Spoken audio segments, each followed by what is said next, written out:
Well, thank you. I think if we give a prize for the most interesting start of a session, we know who's going to win. That was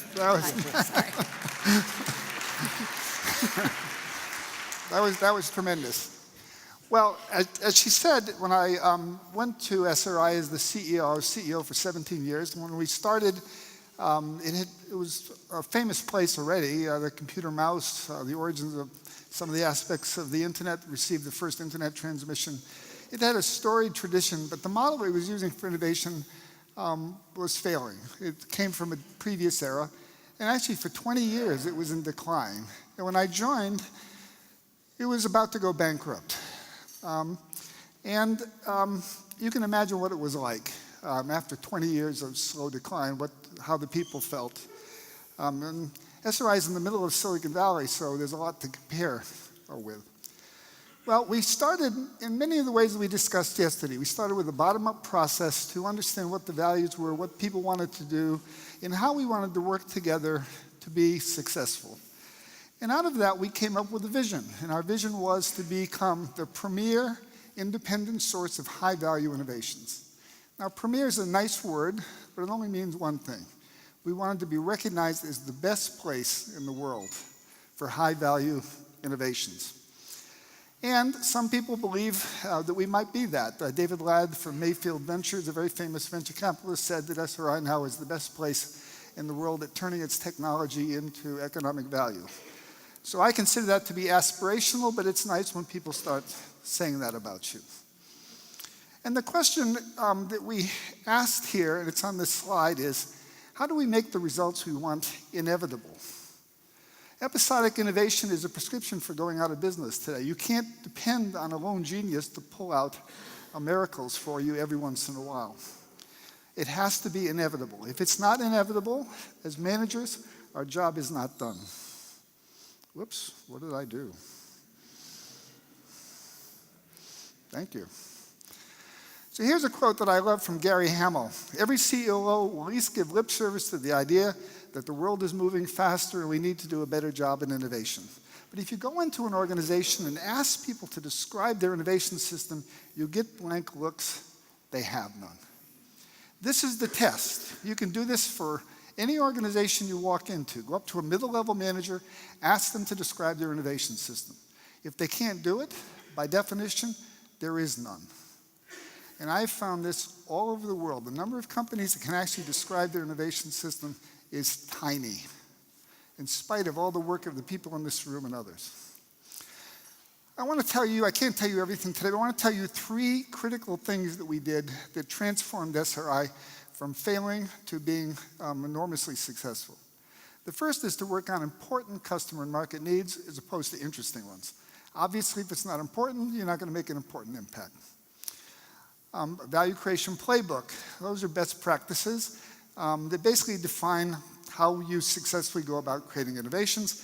And I'm going to emphasize one called NABC value propositions and intense learning. And I'm going to describe a way we did that to open up the organization, make it transparent, and tap into the genius of our teams.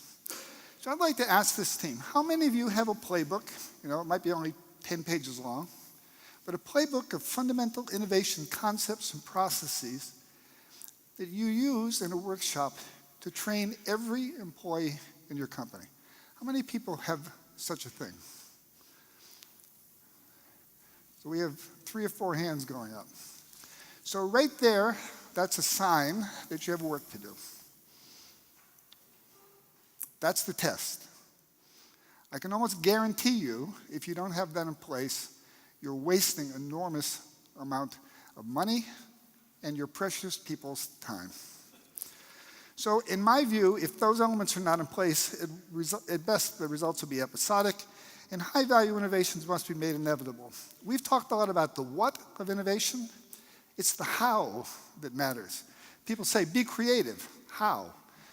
Be open and transparent. How?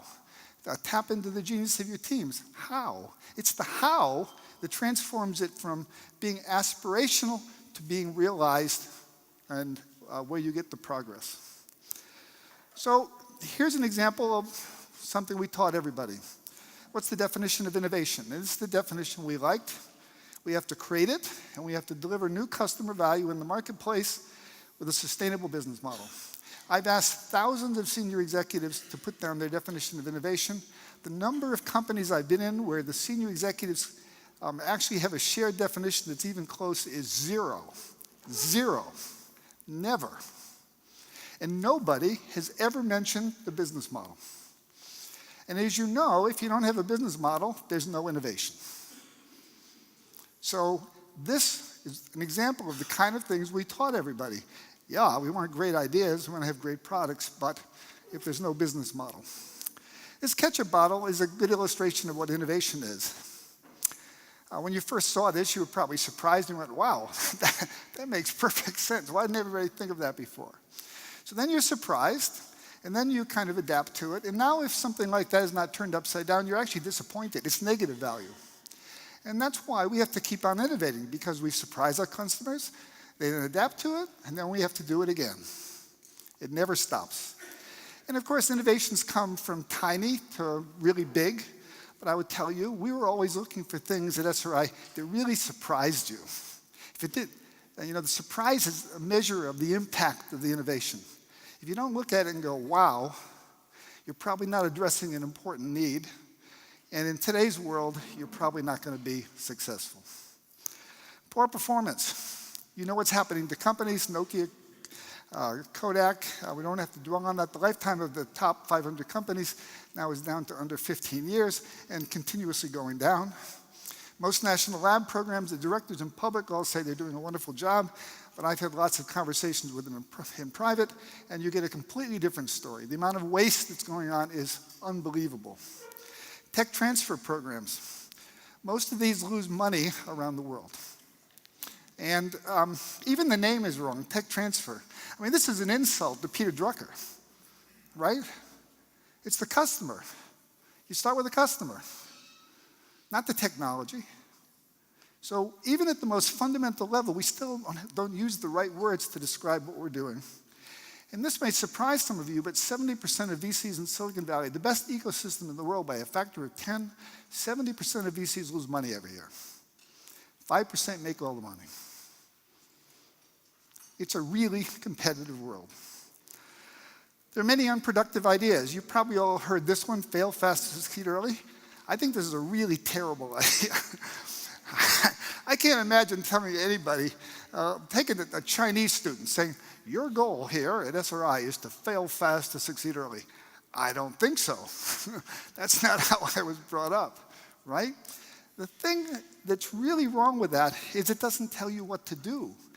Innovation is about learning fast. It's about learning, creating, searching fast. The faster you can do that, the more successful you're going to be. That is the overriding concept. If you want one concept from this talk, it's about learning. Everything you can do to amplify learning is good. Any barriers you put up, stovepipes, anything you do is bad. That's why when Tim Brown was talking, he gave a great list of things you want. Transparency, access to the best people, the best partners. All those things enhance learning. In a hyper-competitive world, if you're not learning faster than your competition, eventually you're going to go out of business. You all know the product development cycle, where you do R&D, and then typically it takes more money before you deliver a product. What we've discovered over the years is that most failures start at the start. They just don't make any sense. In fact, in all of our workshops where leading companies and executives come, we put them through a workshop. By the end of 2 days, they decide that less than 20% of what they're working on has any value at all for the company or the university or the national lab. And oftentimes, it's zero. We just give them a framework to think about what they're doing. What's missing? There's no value proposition. Right from the beginning, they get off on the wrong foot, and what they're doing will have no value. So, with government programs, for example, there's a lack of focus on basically the things I'm saying. Even though government programs often are supposed to fund important opportunities, the teams really don't take advantage of that. They have no value creation playbook, and in the kind of intense collaboration we think of today doesn't exist. But the US, I'm working with the National Academy of Engineering and the National Science Foundation to bring the kind of innovation practices that came out of the 1950s up to today when we're in the global innovation economy, where the competition and the speed of technology is so fast that in the old days, if you gave a seminar once a year, professors thought, oh, we're really interacting. Well, in today's world, if you're not interacting every day or at least every week, you're falling behind exponentially. You can't do that. So let's quickly, I'll go through my 3 points. Important problems, important needs, not interesting ones. Certainly in today's world, if you don't work on important problems, you can't expect to make an important impact.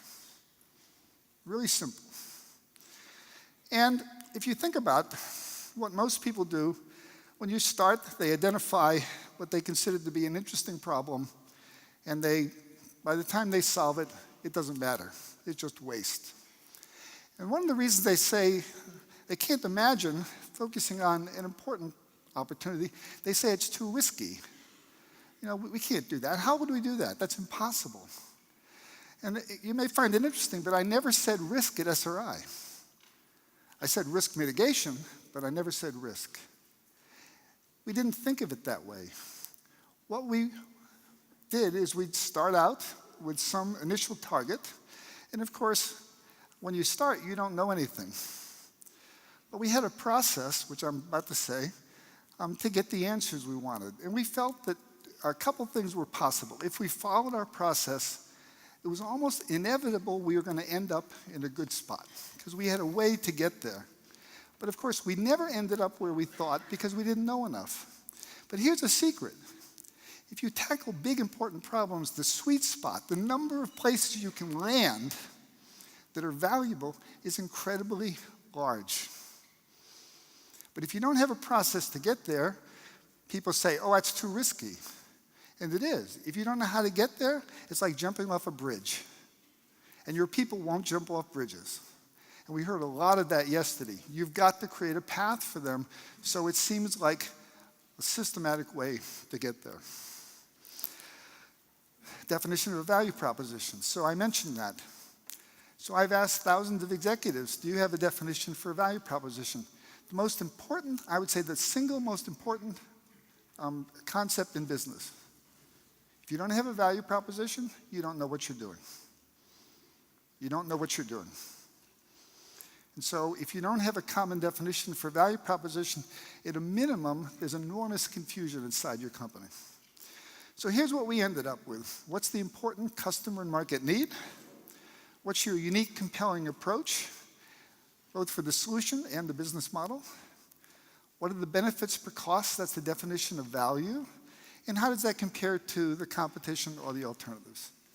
I would argue you cannot take one of these items out and have a meaningful value proposition. Every one of these points is fundamental to your success. If you can't answer these 4 questions, you don't know what you're doing. Now, we've tried every definition of value proposition you can imagine, and most of them are much bigger, and they don't work.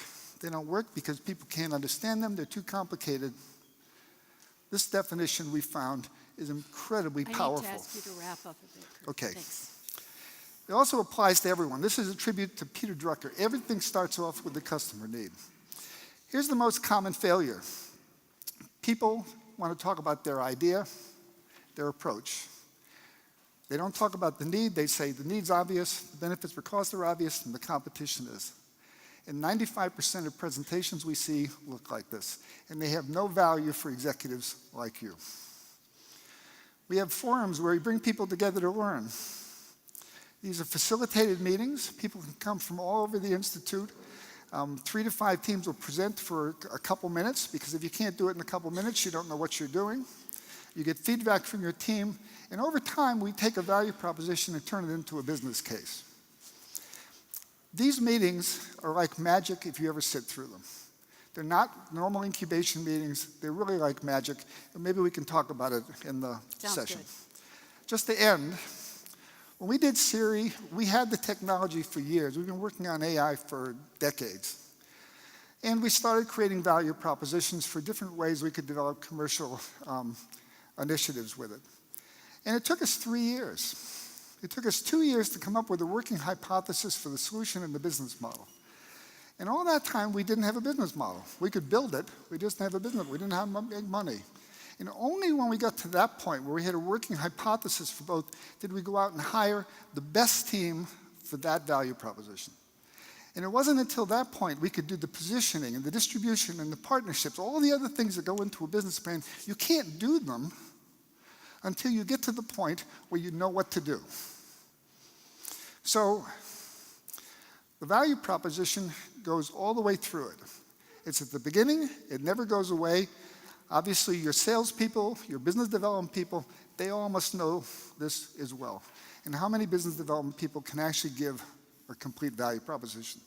So, I think I've said what I want to. If you don't work on important things, it's not going to help. You must have a playbook that includes things like value propositions. You need to have a transparent way to bring the organization together. No matter how smart your people are today, they're not smart enough. But I guarantee every company here, if you put your teams together in the right way, you can go to the genius level on almost everything you do. And that's the goal. If you're not putting together teams that are at the genius level, you can't compete. And the reason you can't compete is we're in the Olympics. The world is flat. As soon as you put a company up on the web, everybody in the world knows what you're doing, and everybody's trying to defeat you. You can't do everything, but in your own way, literally, if you're not aspiring to be the best, go home. You're not going to win that medal. Thank you. Thank you, Curt.